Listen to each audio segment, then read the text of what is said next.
Go ahead at 23. That's active on the Chevy delivery.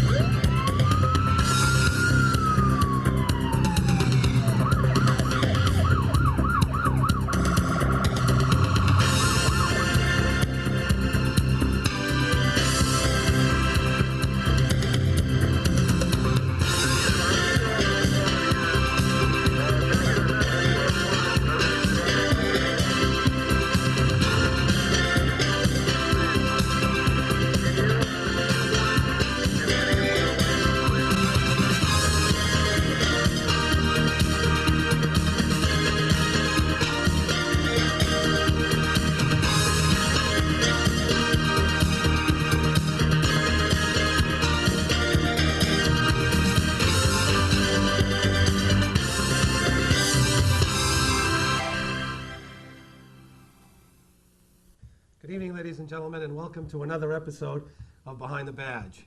We've got a little bit of a different show tonight for you compared to some of the other shows. We're going to be talking about Salem. We've got some police officers here with us tonight, and specifically, we're going to be talking about the neighborhoods of the Point section of Salem and also the downtown area. And the people that we have on our shows tonight are people that work that area and have been working that area for quite some time. Some of our seasoned police officers. I'd like to introduce them to you at this time. To my left is Officer John Doyle. John's been on the department now for about 8 years. Correct. Welcome to the show, John. Thank you. His partner to his left of him is Rob Cunningham. Rob's been on with the Salem Police Department now for about 10 years. His left is Officer Mike Page. Mike Page works the downtown area, and we're going to be talking about that in a little while also. Mike's been on 15 years now, Michael, right? Well, and our guest co-host tonight, Officer Larry Gray, who has worked several different areas of Salem, currently assigned to the Bike Patrol, which just started right up again, right, Larry? Soon enough. Right up. John and Rob, we're going to be talking a lot about like the Point section of Salem, some of the troubles that we have down there, some of the good things, some of the bad things, specifically the type of work that you folks do down there that maybe a lot of people don't realize what goes on down in the Point section. Some of the things that happen during your 8 hours down the Point. We're going to show some of those sketches on TV. And but before we get to that, I think a lot of people would like to know, you folks work down the Point. How did you get to work down there? Why did you bid that specific area of town? Well, we have a bidding process that we all go through, and it starts with seniority. It would actually go in this order from Officer Gray right down to myself, because I'm the most junior here, but whoever's senior gets to pick the shift they want to work and then the area they want to work. Officer Cunningham and myself chose to work down there, and we choose to work nights, and I enjoy it. It's a very busy area to work, very fun. You never see the same thing all the time. It's always something else to amaze you, and a lot of different types of people, different types of calls come in, and so there's quite the variety down there. Robbie, you've been on the department now for about 10 years. You've got seniority enough to pick where you wanted to work. 22 car is a two-man car. It's the only two-man car in the city. Is that right? That's correct. We work midnight to 8, and then we work a 4 to 12. We don't work the day shift. And the reason I took that, I could have bid anywhere in the city. I took that because it's busy. It's always busy. There's always something going on down there. And it's a small area. It's probably like one of the smallest areas in the city that you work in. And having a partner, if you get along good with the partner, and me and John get along pretty good. And a lot of good things can happen, and it's pretty good working like that. Mm-hmm. Guys spend more time with each other than you do with your work family, right? That's correct. Yeah. Okay. You guys know each other pretty well? Yeah. Okay. Michael, you're working the downtown area, downtown Essex Street, and we're going to be talking about some of the problems down in that area. Why don't you give us a little bit of history about where you've been with your career throughout the police department? Okay, well, like with Jack and with Robbie, I worked the Point area for 9 years on nights, and I've moved around a little bit, mostly due to family situation, how to best adapt for my family and my shift. I've worked the day shift. I've worked the midnight shift like these guys do. There's two shifts that are open for right now that offer 4 to midnight shift. There's a spare, and then there's the Essex Street beat. And I chose the Essex Street beat because it's my own beat now. and the hours are so steady. It's 4 to midnight, my 4 nights on. It helps out as far as offsetting daycare expenses and whatnot. And it's still it's exciting. There's still a lot of things going on at night in the city, and the downtown area it's the smallest beat territorially in the city, but there's a lot of stuff going on, a lot of stuff up on the mall area. I have shelter, traffic downtown, so it's very diversified. I get to see a little bit of everything.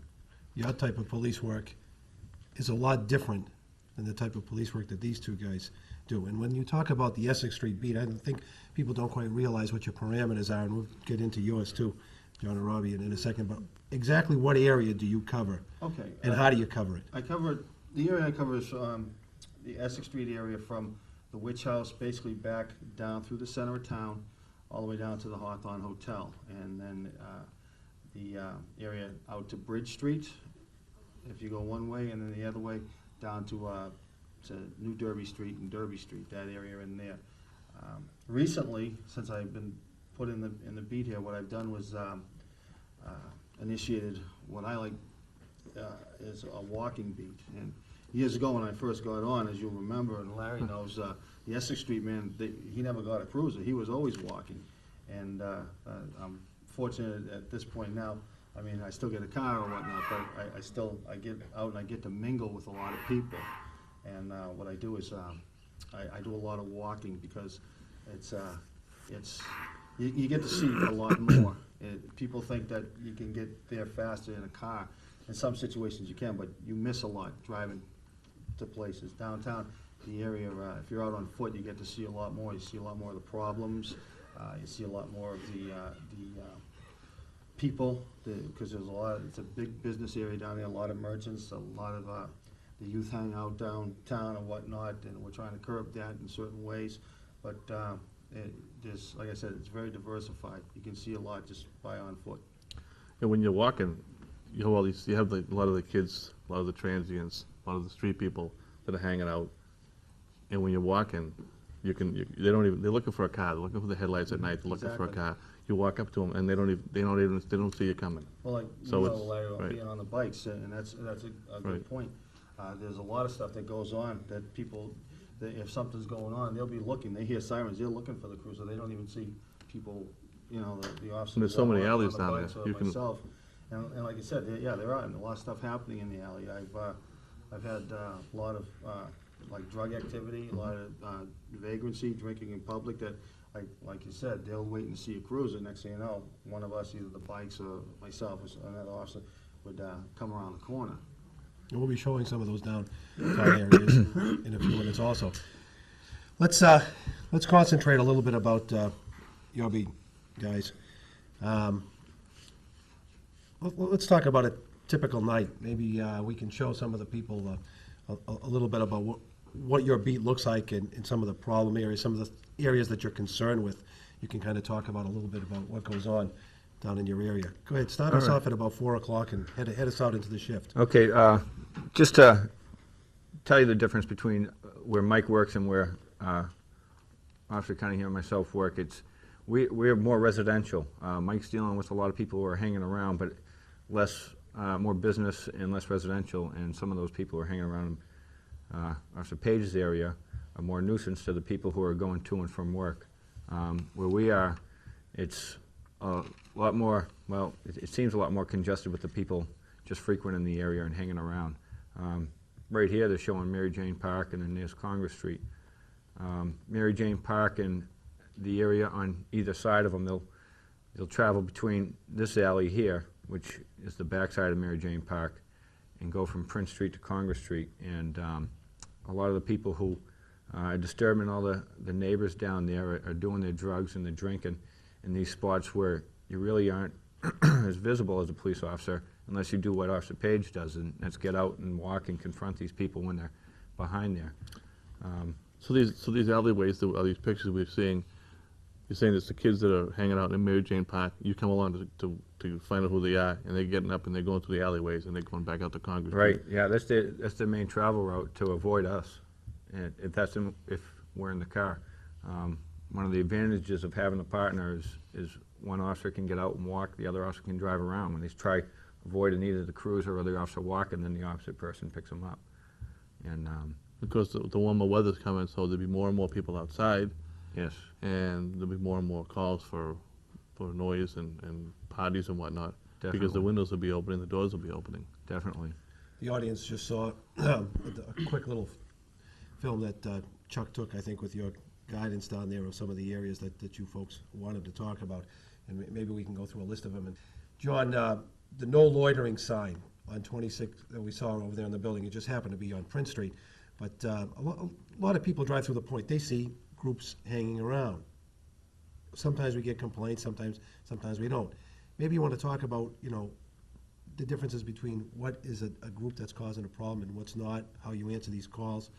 What are the problems with the groups down there? Well, Why are there groups down there like that? At that particular one, they showed the building at 26 Prince Street.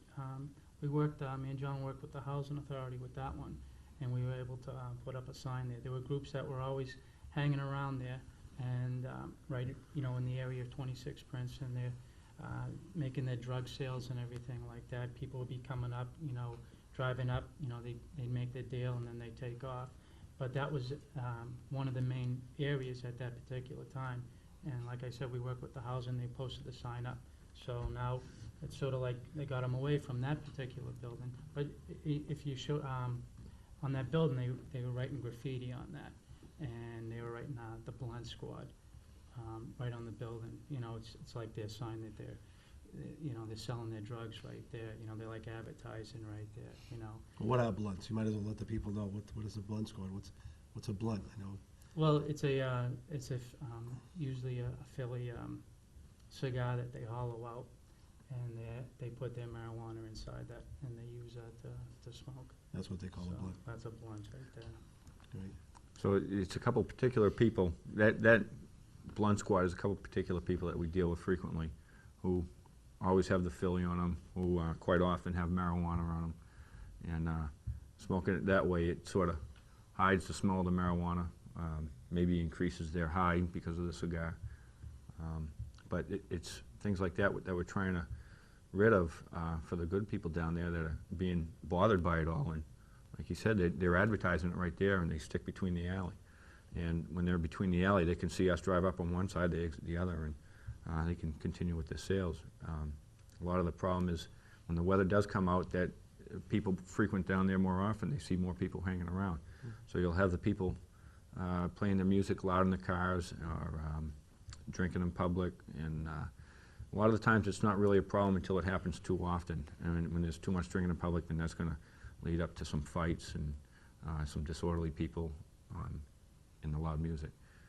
So, like he was saying with the Salem Housing Authority, they put that sign up there, and that helps us a great deal because it keeps them from the corners and the crevices where we can't confront them or see them readily, and puts them out in the public. Now, Harbor Street was also viewed on that video. Now, there was a problem with Harbor Street is they have a store on Harbor Street, and there's double parking. I know that I've been down there several times. There's a fire apparatus going down, ambulance going down there to pick up medical cases. And the double parking on one side, 2 cars up, the double parking on the other side. It's like a maze to go through there. And I don't think they understand that every time they do that, they're creating a hazard for the people that are living down there.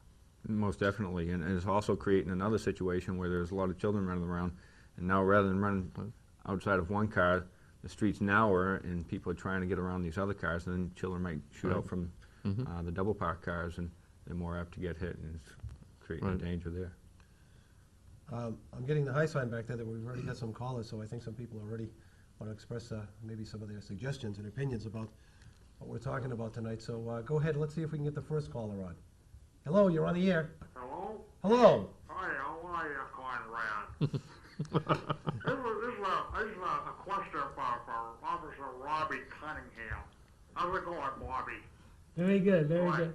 good. Hey, how do you take care of the drinking in public down there? How do you handle that? Well, we have no tolerance for that. If they want to drink, they could drink in their house. But if a lot of times we're riding around, we see them out there drinking on the sidewalks or right in the park there, and there's little kids in the park who are enjoying the park for the reason that's there, and you still have those kids out there that you tell them to, you know, there's no drinking out there, and what happens after that is that we have to end up arresting these people because they don't understand the law. There's no drinking in public out there. Drinking in public is, I think a lot of people don't realize it. You can drive through there and once in a while you'll see somebody carrying a beer or something. They're almost under the impression that we don't do anything about it. And I know that you are aggressive down there, that if somebody is drinking any kind of an alcoholic beverage in public, they are gonna wind up being held accountable and brought to court for it, probably being placed under arrest. That's correct. Exactly. Thank you, caller. Who was that? Was that Kevin Scarnegie? I was Sound Or his like twin brother? I think it was his twin Robin, brother. Yeah, Okay. acts like them. We have another caller that's waiting for us also, so we'll try to get to that caller. Go ahead, caller, you're on the air. How successful is the bicycle patrol been, and when is it going to begin again? And do you have plans to have more officers on the bikes? I think it's a great idea. Well, I just spoke to my captain the other day, and he said it was on hold for a while, and he wasn't sure when it was going to start up, but it would be up to the chief to make that decision. We've had the bike patrol. I want to give a little bit of history. Yeah. The bike patrol started back about how long ago, Larry? But I think it was in '93. 93 and '94 we started to, 6 officers volunteered for training, and from there Rob was one of the officers who volunteered for it the first or second year out. Was the first year? The second. The second year. But going And, back to the drinking in public part of it, that's that's one of the biggest right. parts that you play, obviously, because With us, people don't- we find those people on the common, the people drinking in public on the common, on Essex Street, where we spend a lot of our time, down the Pickering Wharf area, Derby Street, Derby Wharf. We do a lot of the arrests down there for that, because that's where we patrol. And like Mike, when you're on foot, you're on a bicycle, they don't know where you are, they don't know you're coming, especially They're in the looking for summertime. a Everybody's on a cruiser, bicycle in the summertime, and two other people riding by, they don't even take notice of you. So, Yeah, it does work. We will continue it. That's for sure. Mary Jane Lee Park was shown on the film, John. Mary Jane Lee Park is, I mean, it's used by a lot of the children in the neighborhood, and there's also an element that comes out at night around on the backside of it. I know that some of the people out here listening may come from that area, and they may be saying, okay, this is what's going on over there.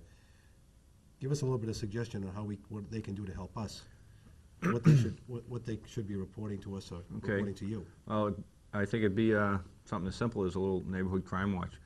We do have people call up, and they give us suggestions, or they'll say, oh, there's a drug deal going on right now. When we get down there, there's a lot of people there. We don't have the specifics. People don't like to leave their name, which I can understand, but we need a few more details. Some of our best work comes from the people who are watching, some of the general public, but we need specifics and details, and it would be nice to have a name, so just in case something does happen, we can take it to court and justify how we got on that. Specifics being, Details The type of on car. descriptions, types of cars, times, frequency, things to that nature. And and if it's some people who are, they're familiar with, and if it's a young child doing something, then maybe they can bring it up with their parents, the little neighborhood. When I was young, if I did something wrong, I'm sure a parent wouldn't hesitate to go into my parent and let them know. Just a little more close-knit neighborhood down there. A lot of the people do know each other, like any neighborhood. So that would definitely help. And there are some young kids in the park using it legitimately, and we'll have parents come up to us and complain that they're over there smoking and their kids are getting bothered by it and stuff like that. And we're going to do everything we can, but of course we can't do it all. And help from them is a great help to us. Santese's Lot, as it's called, which is actually the very, very end of Congress Street, that little parking area adjacent to Palmer's Cove Park. Why did you have Chuck pick out that area? That's at the corner of Congress Street and Levitt Street, and a lot of times in the summertime, there's a lot of cars will head over there into that little parking lot, and there's been plenty of times when, you go there for a loud car stereo, probably have 4 or 5 cars lined up there, and there's no activities going on in the park because it's late at night, or it's early in the morning, and we go by there for a complaint for a loud car stereo, and we'll go down there, and the kids are in there, they're drinking, they're smoking. We made a couple of good arrests right at that Santese's garage in that parking lot, just for just going by the loud car stereo, which seems to be like a common, that's like a number one complaint of most of the people that we talk to. And like I said, me and John been down there for a couple of years, so people come up to us and they talk to us, which is really helpful, you know, because information has a lot to do with our job. And, you know, they'll come up and they'll say, like I said, there's a specific car that's riding around late at night, and we'll check it out, and, you know, kids from out of town or something, he's riding around looking for drugs or something like that. But, you know, that's like I said, it's an important thing of the job, the information. that we Absolutely. get, yeah. Yeah, go ahead. We actually see quite a bit from there. You can see most of the distance of Congress Street all the way down to Harbor. And one time, him and I are sitting in the car, and just 2 blocks up, Yeah. you know, 2 of the locals, one goes to make a purchase from another guy, and after Cunningham noticed it, they went around the corner. We pull up around the corner, and there they are. You know, they drop the coke right down. The other person puts the money back in the pocket, and we interrupted it. So we grabbed both people, pick up the drugs, and arrested the right people. And you can see quite a bit from there. And of course, that's some of the most daring people. You know, They didn't when there know was that an you were- abundance of drugs right there, they probably thought we had better things to do. But you know, when it happens right in front of you, it's quite simple and very rewarding. Exactly. I'm getting a high sign from Bobby over there that we have a caller waiting for us, so we'll get to that caller. Go ahead, caller, you're on the air. Yes, it's wonderful to be put through at long last. From all the other You weeks. yeah. What's wrong with Officer Walker? I don't see him there. Officer Walker's right here. What's wrong with me? He's, Nothing's wrong with you, you got Tom. he's right here behind one of the cameras, so we'll see if there he is. If we had him on there for a okay, second. fine. Now, my question is, why, after all these officers being down at the point and everything, why are they still so defiant? The They office? turn around and continue to do Kids. all this wrong and injustice. I mean, they're only hurting their own people by selling all this pot and whatnot. I mean, don't they fear anything? Do they fear anything? Well, I'd like to think they fear us. Unfortunately, when we do get them, they'll go to court, and then it's hashed out in court, and unfortunately, that takes quite a few months to go through, and by that time, the effect or the threat of us catching them has worn off, and then by the time it gets through court, unless they're a frequent offender, it ends up that it's settled, and they end up paying a court cost, or due to the amount of people that are in the prison systems right now, they can't put more people in, and they'll let go with a suspended sentence, or it's dismissed due to legal loopholes. See, to me, that's the part that's wrong. They wait until they do it 2, 3, 4, 5 times. Slam them in the kisser once. You know? I'd be Do sure to it run the for a third judgeship. time. Never thought of that. Yeah, I that's, don't know how else to put it. No, I like that, but no, I agree with you. Okay, thanks so much, and keep up the good work.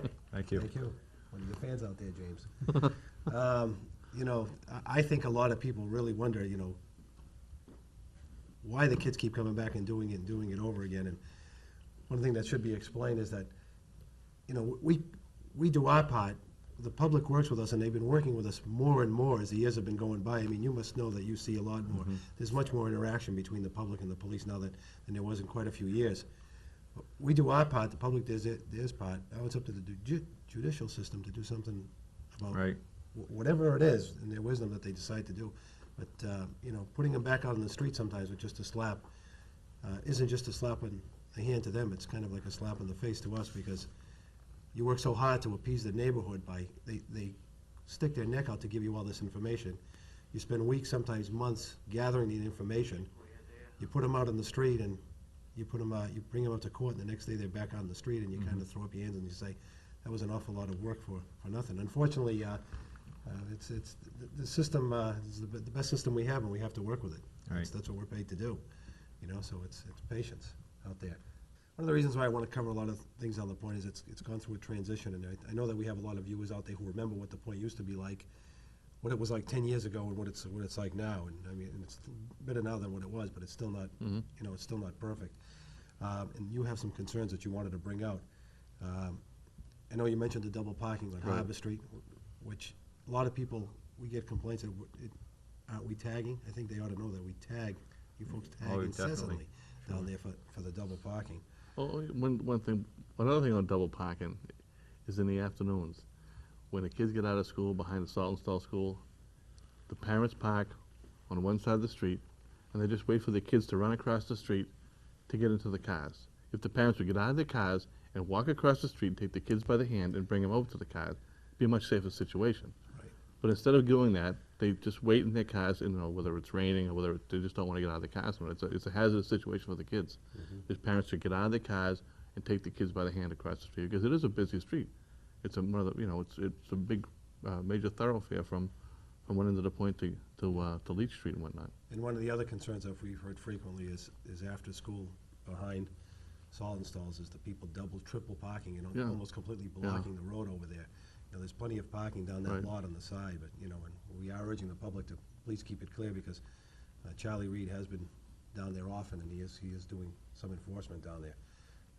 It's a concern that, And then they think that we're picking on the parents because we're down there enforcing it, because they're only there for a short period of time. Yeah. But still, it's a problem, and they have to, It's a big they problem. don't want to. it's a big problem. You're right. We saw the intersection of Salem and Levitt Street. You wanted Chuck to take a picture of that because? That's a four-way intersection, and what happens is, a lot of times people, they don't stop, like they'll be coming down Levitt Street, and that intersects right there with Salem, and people going right through Salem Street, or they'll shoot right down Levitt Street on the way to Congress Street, and then before you know it, that's where we have a lot of our accidents right there. That's one of the most places that we have accidents, is at Levitt and Salem. And they should people who live down there should be aware that there are stop signs at all the intersections, and they should be, they should stop at the stop sign. Has the four-way stop made a difference with the accident rate? 'Cause that's I fairly think new, it's almost that's- increased, because the people coming down Levitt, that's the new stop sign. Some of those people don't realize the stop sign was there, or they're forgetting. So this other person sees a car coming, and the person crossing where they've had the stop sign realizes there's a stop sign for that person, they might shoot through. Right. But it would be a temporary basis, and fortunately, there hasn't been any major accidents there. So your suggestion is? Drive safely. Yeah, especially at Salem and Levitt Street, because there's lots of accidents, Right. exactly.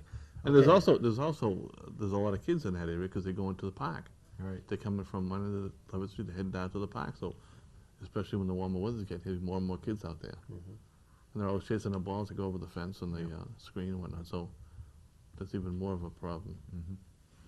Bobby, another call? Okay, go ahead, caller, you're on the air. Hi, I live in the Point area, and I'm just calling because Officer Cunningham and his friend, the officer that works with him, Partner? they're well known down there, and they're nice people. But what I'm wondering is that I have a brother-in-law who, at one point, maybe 3 years ago, used to get in trouble down the Point. And seeing this on TV, I just wanted to call and ask Officer Cunningham and his Partner. excuse me. I just wanted to ask him, how many years does it take for you to give up on certain people that haven't gotten in trouble before you stop, I don't want to say harassing, but before you stop, looking at them, and, when do you give them a fair shake? Do you always look at them because he has gotten in trouble before, or because he's, been involved with, say, the McConney boy? Do you always look at, as people that, used to be bad or used to get in trouble, do you always look at them in that way? We respond on complaints and our actual observations. If this person's not getting in trouble, then we probably aren't seeing him too often. If he's hanging around, the idle mind's the devil's playground. If he's hanging around, Yeah, well, no, he's not ever hanging around anymore, but the point is that he does come down sometimes to pick me up or to pick up, my niece, and so it's just, I don't know, it's just, in the last couple of times, hasn't gotten in trouble in 3 years, and the last couple of times, we've kind of got, he's gotten asked questions, what's he doing down there, and of course, he's gonna say hi to certain people because he's known them for years. sure. And we're just wondering, well, is that just a safe zone for you, or is that something that you'll always do, or? Well, I'm not exactly sure exactly who you're talking about, but I can say this: if you think we're harassing them because we talk to people, doesn't mean we're harassing them. No, it's not so much just Okay. that I'm just The seeing like stigma if he's saying hi to following like the the kid. bad area people, is that something that you guys are always like looking at everybody or We- that's all? Yeah, we do look at everybody. You know, it's the neighborhood we work in, we consider it our neighborhood, and we're down there quite often, and we talk to everybody, and Thank you, go ahead. if we're No. looking at them, it's just, you know, say hi, we may be familiar with them, and it's nothing directed towards him like he's still committing crimes or anything. Okay. It's just, I like to think, excuse me, I like to think me and John are pretty fair officers. A lot of times when we run into somebody that we haven't seen, like he says, it's our job to find out who is down there. And it's for the benefit of the neighborhood. And a lot of times if we catch somebody doing something, a lot of times the first time we'll give them a break, whether it be a verbal or whatever, but we usually give them a break on the first time. And then after that, usually we'll just see where they're going from there. You know, if maybe they learned their lesson from the break that we gave them, we hope that they did. If not, then, you know, then they get to see us more and more often. That's just the way it is right down there. Exactly. Sometimes, you know, the kids will have the courage to come up to us and say, you know, I know I was a troublemaker in the past, I just want to let you know that, you know, from now on, I'm okay. And, you know, you hope that the kid's telling the truth and you cut him some slack and Right. and you go on with life from there. You know, if you didn't remember who he was and remember what he did, you wouldn't be doing your job. right, That's right. You know, but no, we don't hold grudges, that's for sure. not at all. You don't have time for that. There is another caller on here. You guys are popular tonight. Go ahead, caller, you're on. Hello. I just wanted to say, first of all, you all look great in your suits. And my name is Carmen Clemis. In fact, I work near the Point area. My first question was to Officer Doyle in Cunningham. In your experience in the last several years, do you feel that you are able to reach the Hispanic community better? And is it due to the fact that you're bilingual, or you have officers that are bilingual, or is there still a communication gap? I believe there is a communication gap between some people who may not have been here in the United States that often, if they're from Puerto Rico, the Dominican Republic, wherever it may be. We try to talk with the community, everybody, anybody who's out, whenever we're walking, we stop and say hi. We aren't bilingual. I can speak a little Spanish, you know, I can say hi and how you doing, and that's about it. And I think a lot Where of do you people live? respect that. I'd like to know more. We go into some of the restaurants down there and try some Spanish food here and there, and I think they like seeing that, and I enjoy the food. I think eating that food might help you. Yeah. I mean, it is great, there's no doubt about it. But, you know, my concern was just perhaps that, to me, it sounds like one of the issues is that there needs to be, one of the major communication barriers would be language. And it just makes common sense to perhaps bridge that by either having officers that can speak Spanish or are Hispanic, and then, you know, bridge that gap. I think it's very important. I think there still is a gap. That would be just my concerning comment for tonight. Yeah, there is. A lot of people do come forward and help us communicate with the people who can't understand English, or with us who can't understand Spanish. I think because Officer Cunningham and myself have been down there so often that they really aren't as concerned as with us not understanding their language, but they respect us, and they'll come forward with something, with somebody else who can translate for us. And we do have Spanish-speaking police officers on the Right. police department. Not all of them work down the Point, some of them do. And there is a Spanish translator in the station at night quite often, because we do have a Spanish hotline down there in case somebody who can't speak English wants to contact the police department. There's somebody at night who's available to speak with them. But, you know, a handshake, a smile, and a buenas noches goes a long way to break down a lot of barriers. You don't have to have That's great right. bilingual Right. talents to be able to get along with people. Thank you, caller. Let's Your move turn, along. Mike. Let's move along to Mike's beat. And these guys are generating a lot of calls. We're going to go from the Point area right down to the downtown area. And again, some of the police concerns, Mike had Chuck bring up a little bit of a video to show you exactly what his beat looks like and just some of the scenes and things that he comes across. during the day. And if you folks want to take a look, Mike, go right ahead and kind of take us Yeah, through a little what bit you're about. seeing here is, one of the problems that I confront is, a lot of the kids hanging out on the mall. The mall area, the Essex Street Walking Mall, is probably the only place in the city that has a no loitering ordinance that it goes anywhere from a fine to an arrestable offense, depending on the degree of it. The problem we have here is you have a lot of businesses and a lot of tourists coming down to these businesses, and it's more or less a focal group for gathering for the kids. And I do want to say that with the majority of the kids I do deal with down there on the mall, most of them are really good kids. They just want a place to go, to be together, to hang out and whatnot. They do have the theater down in the Museum Place Mall. It's $1 a movie, so naturally the kids are going to go down there to pay $1 to see a film as opposed to $8 or $9 up at in Danvers or at the mall or something. Some of the other things you're seeing is like, for instance, here is the Crombie Street Mission, which again, the program at the Mission has come full circle since I started working here. And you remember years ago, I mean, when it was a wet shelter, there was a lot of problems, but I really got to commend the staff and the personnel there, because they do an excellent job. The shelter has basically turned itself around into to some degree, a treatment facility. And they offer a lot of different programs for these people. I sometimes I hear these terms, people say, well, the street people or the homeless. I like to direct them as residents, because a lot of them, when they do live there, they don't have another permanent house or whatnot. But like I said, they are residents, and there are strict guidelines that they have to follow at the shelter. They have work that they have to do there, and like I said, the staff, I can't commend enough. They've done an excellent job. I talk with these people at night when I make my rounds going through there, and we do have, and again, the same type of situation like with the kids. There's only a small, certain small group that are really the trouble that we have, and they're the ones that we have to pay more attention to.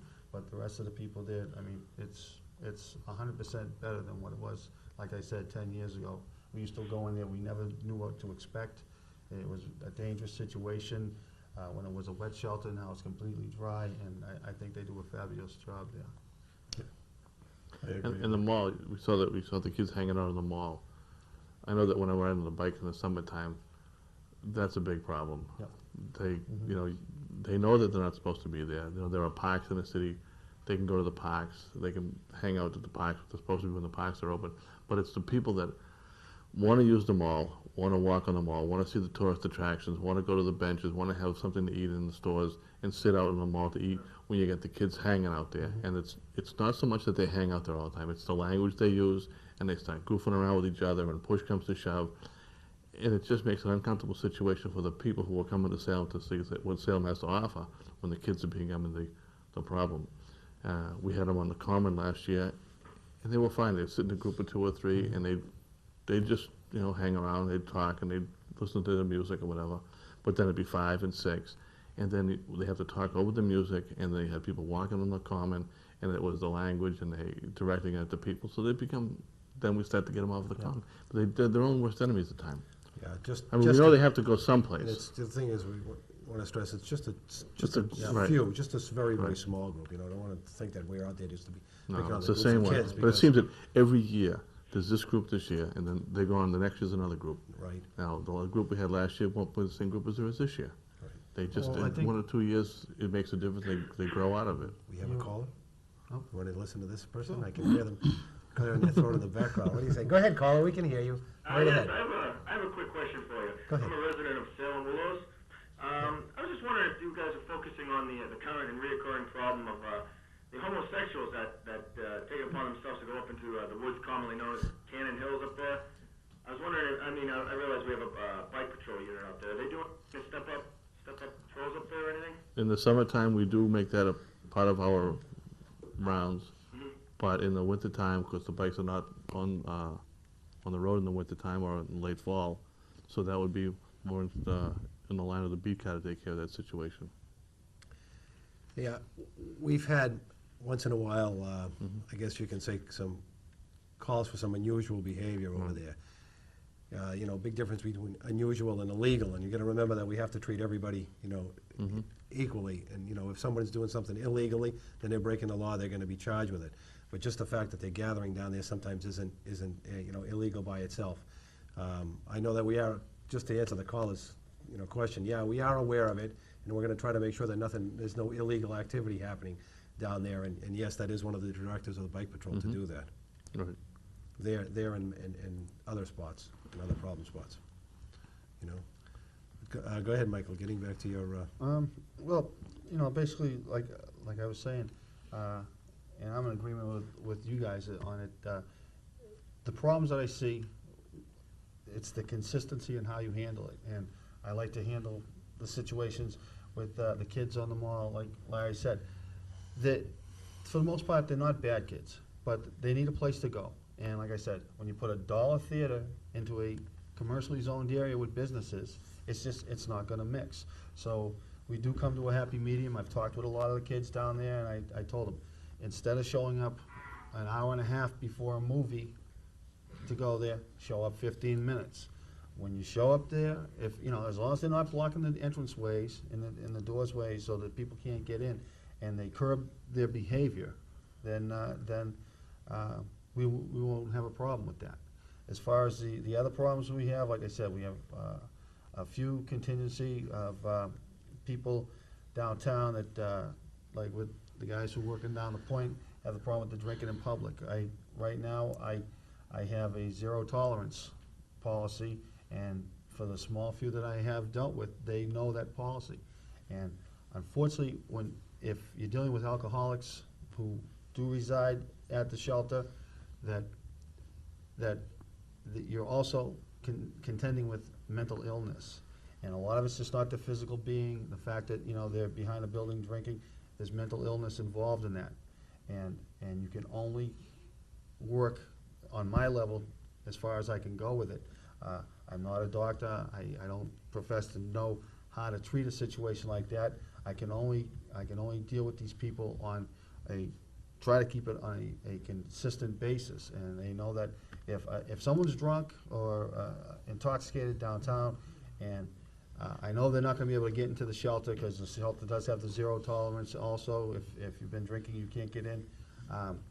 And the person is a danger to himself or to the public, then yes, then he'll be put in protective custody. But that same person the next day will know that if I'm walking out from behind a building in an alley and I see him drinking, it's no longer that policy, he's gonna be arrested for it. Yeah, I just want to comment on that. Like, some people aren't mentally healthy. The caller we had earlier, he's not too with it. The first, Okay, yeah, okay. right. We deal with him Daily. accordingly, daily. Yeah. Right. Listen to him all the time. Right. we don't have to And- worry about him, right? But Well, he himself is his pretty own much worst harmless, enemy but too. yeah, But definitely. because of that problem he has. But- Definitely. You know, he's got some issues, but, And we you know, have- you deal with him accordingly, so. And we have another caller who's been waiting for a little while, so let's get to that caller. Go ahead, caller, you're on the air. How y'all guys doing? I was just wondering, this is off the subject of drinking and whatever, but it happens every summer. I've been playing basketball down in the Commons for like every summer now for like 7 years, and I come there every day after work, and it seems like we get kicked off the court, adults, meaning we, and it's all because little kids. They say that there's stuff going on the court, and every summer I'm there, we always get kicked off the court. And I was just wondering, I was asking Officer Case, because I think I've seen him down there once or twice. How come, like, I like to say, how come they always win? You know, how come we always get kicked off the court and have to move? The Common you're referring to, right? Yes. Are you playing late at night? Is it after the lights are, No, it's during the day. A lot of the kids are always there, you know. But it's like the adults are always on the court first, and then the parents bring their kids there, and then there's always a big scuffle over who has the court and who's going to play on the court. right? And Yeah. then the cops get called, and the adults get kicked off, you know. We work nights, that's not any of our areas. I- I've heard quite a few calls down there at nights, that's why I asked you if you were playing at night. I can't recall anybody, once the guys are playing basketball, being thrown off the court. I can remember times when the kids were playing their own games on the basketball court when the adults came down and wanted to play, and the answer was, you can play half-court basketball, let them play the other half. Right. But, it is for everybody, and it's not necessarily who gets there first, but you have to maybe amend your game to let someone else use the other half of the court. But I can't say that I've ever responded to a call where the adults were thrown off of playing basketball. It may have happened, it just didn't happen when I was around. Well, I he can't, says you know. it happened once, there must be a Right. little bit more to that. Well, what happened on that Yes. one was something for the caller to think about. Down on Salem Street, right behind Palmer Cove, there's a tennis court there. And the kids, the adults play street hockey there on Monday nights. And it got into a problem because there were some youths, some smaller kids that wanted to play baseball inside the tennis court.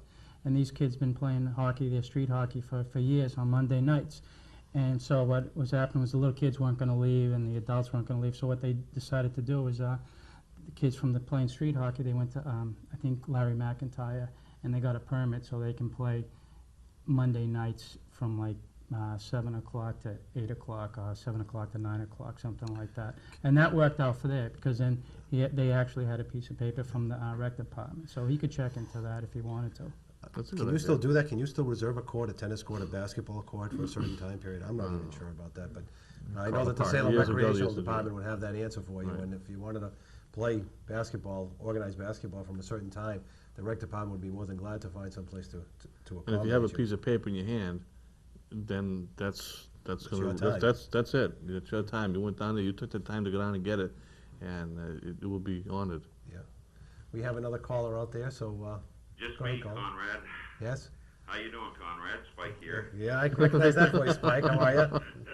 Hi, guys.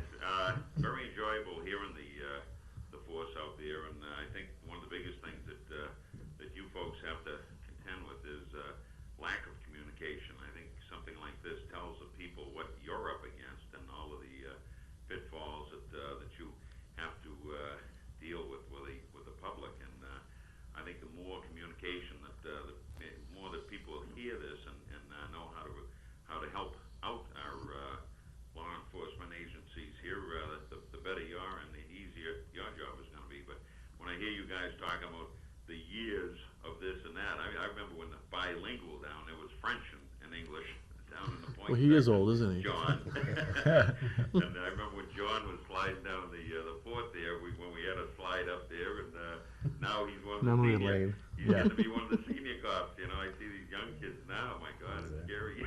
But I think you're doing a great job. And Mike, I talking about the Crombie shelter. That's one of the things I want to talk about. I'm in the Kiwanis Club over in Danvers, and we had a pancake festival last week, and we had a lot of stuff left over. So I told him I'd bring it down to the Crombie shelter, and I was very impressed with the cleanliness. Yep. The group that was down there they were sweeping, cleaning. I brought when I backed up the truck with all the stuff in there. They had a crew out there. They helped me take all the stuff out. We brought it into the kitchen. The kitchen was spotless. Everybody there was very polite, very helpful. And I was at first when I said Crombie, because I had not been down there in years, and you hear the stigma of Crombie Street. Well, I think they've done a wonderful job, and just my personal experience here. But Yeah, and Spike, like I had said, you really got to credit the staff. I believe it was in '94. They went from a wet shelter to a dry shelter. They offer treatment facilities anywhere from mental illness, alcoholism. They helping people with social security on it. They have a agency that comes in to help elders, and it's basically the situation. It's almost like a community more than the shelter. Like you said, you saw people. They do their chores. They keep the place respectable and clean, and it's their home. And like I said, I can't commend enough the staff in the way that they work with these people and try to get the benefits for these people. And you can see the end result. Years ago, people would tell me they'd be afraid. They hear, well, where is Crombie Street? And they'd want to avoid it. Nowadays, like I said, I mean, I walk the beat every night when I'm down there, and I talk to these people. I see other people who will walk down the street again, and years ago, they wouldn't do that. And like you said, it's come complete 180. That's right. Even though, you're right, the people who live on Crombie Street are commending the staff over there for Oh, the yeah, way, yep. you know, it We used it to have a started out problem with on a those. bad foot, Right. but it has made it one complete, come full circle. That's right. Thanks for calling too, Spike. I did have a thought on my mind over here, and I forgot what it Where was did gonna be. you're Essex Street now? Yep. And you worked 22 before? I worked the point for 9 years, night shift, and I worked 26, I worked the North Salem area during the day shift, and then I So was you- a spare, I got bounced around a bit. Now I'm on Essex Street. Robbie, where did you work before this? I worked in what they had a cover car, And they eliminated that. and they eliminated that, yeah. What about you? I've worked about every beat in the city. I was up in North Salem, Highland Ave area, Witchcraft Heights. So next year, when the bidding comes around again, you pick the same bids again if they're available to you? I'm done with him. I'm done with We've got another caller that's waiting I'm not too, leaving so, before the midnight. go ahead, caller, go ahead, you're on the air.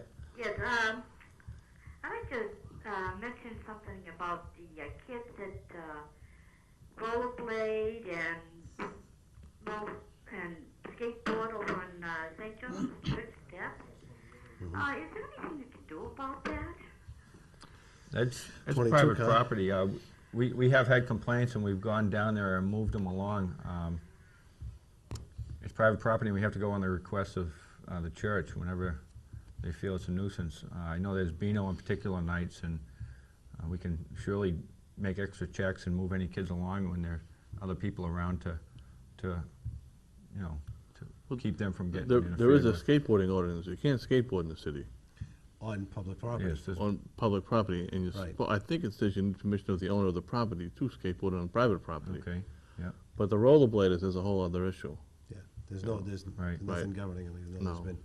But Yeah, that's a big, But we can talk to that's them a all big, about this. a big thing with the downtown area that skateboarders. Because they're damaging the monuments and they're jumping up, the things they do with them.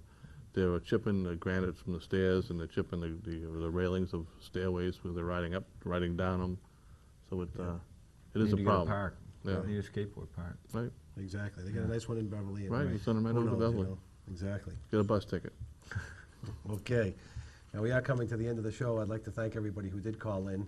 We're gonna see more of these shows where we bring police officers from different parts of the community in, and we'll be talking about areas such as, the Willows area, North Salem, different areas. We'll make sure Jimmy's back on there. Different 'cause I areas of know town. His audience is looking for him out there. I'm glad that the phone works tonight. They worked well. Thanks, guys, back there. Just a couple of things I'd like to bring up for the month of April.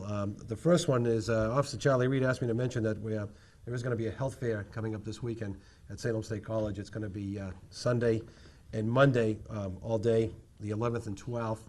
And that's going to be a big to-do over at the college. We invite everybody. There's going to be a lot of freebies being handed out, and a lot of important agencies giving out a lot of good Did information. you say where, which campus that would be at? And I'm not even sure, but it's at the O'Keefe State Complex. College, at the O'Keefe Complex. Yeah. Okay, thank you, John.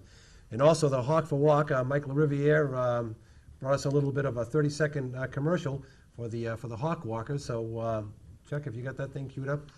The 7th Annual Walk for Hawks, Sunday, April 25th at Museum Place in Salem. For 20 years, Help for Abused Women and Their Children has provided services for battered women, and now you can help us reach our goal of 250 teams. 5 people who make domestic violence their business make a team. There'll be special prizes, you can order t-shirts, and most important, thanks to the generosity of our sponsors, 100% of the money you raise goes to support Hawk services. Walk for Hawks, Sunday, April 25th. Call 978-744-8552. So, hope to see all you folks at the Hawk Walk, at the Health Fair. And that wraps up our show for April. And hope to see you next month when we bring you another episode of Behind the Badge. Have a great evening.